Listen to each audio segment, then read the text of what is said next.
other. Sher Singh is a brave boy who does not know fear. Read and find out how he takes his little brother to the hospital and saves his life. How proud his parents must have been. Sher Singh's little brother lay in the hut with a pain in his stomach that was getting worse. Sher Singh himself was only about 12 years old, small and cheerful, a child of the jungle. His brother was several years younger.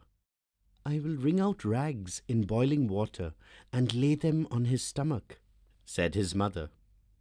She did not weep. She had lived through everything over and over again.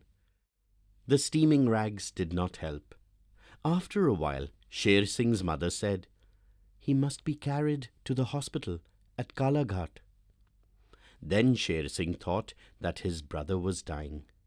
All jungle people somehow think that the hospital is the last resort of the doomed. "I will run for my father," he cried. "It may be days before you find him."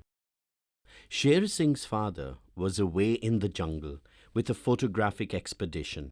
All the men of Laldwani village too were with the expedition as beaters. Sher Singh looked at his younger brother and saw that he was in great pain. Kalaghat was at least 50 miles away, but Sher Singh hoped that if he could get through the jungle and cross the 2 rivers in between, he might get a lift in a bullock cart or perhaps even a broken-down truck for the last part of his journey. Sher Singh walked alone, carrying his brother on his back. He walked through the jungle. Night fell. The sky became purple-black. It blazed with stars. Sher Singh had good eyes. He could still see. Presently, the moon rose. The sight of bear tracks in the dust, the square front paw and long back one with the shaggy claws made him glance around uneasily. On a cliff above a riverbed, Sher Singh knew he could go no further without rest. Sweat was running off his shaking flesh. He set Kunwar down gently against a tree. It was then that he heard the jostle and squeal of elephants. Below him, on the riverbed, the elephants travelled. He could see the cows and the babies, and one great old tusker.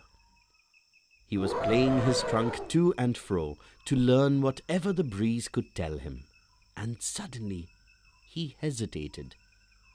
The trunk came round towards the boys. Sher Singh chilled with fright. With Kunwar to carry, he could neither climb nor run. The tusker snorted, trumpeted, shook his head.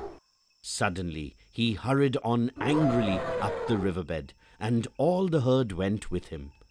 They disappeared. Sher Singh breathed one more prayer, of thanks this time, and got ready to move with Kunwar on his back once again. He scrambled down into the riverbed. He stepped into the river. The water was cold and deep. Thank goodness there was a bridge at the second river. It was a flimsy thing made of bamboo poles, stones, thick grass, and river gravel. But it was, at least, a bridge. He plodded steadily on. Towards midnight, he heard the second river ahead of him. He heard it from far away, a steady roar of flood. When he came out on the shore, he saw it. A big head of snow must have melted yesterday, and here it was. From bank to bank, the river foamed. He looked for the bridge. It was not there. So, now, how to cross? There was not a chance to swim. Even alone, he would be lost. Perhaps among the wreckage of the bridge, there was a way. Sher Singh gathered grass and plaited it into a rope. He tied the rope round his brother and himself so they would keep together. Then he entered the water just above the bridge. It was so cold that he could hardly keep his hold. He did not know if his brother lived or died, but he kept the child's head above water, and inch by inch moved along. He was deaf, blinded, frozen, and tired, but he went on and on. Then the river seemed to lose power. They were through.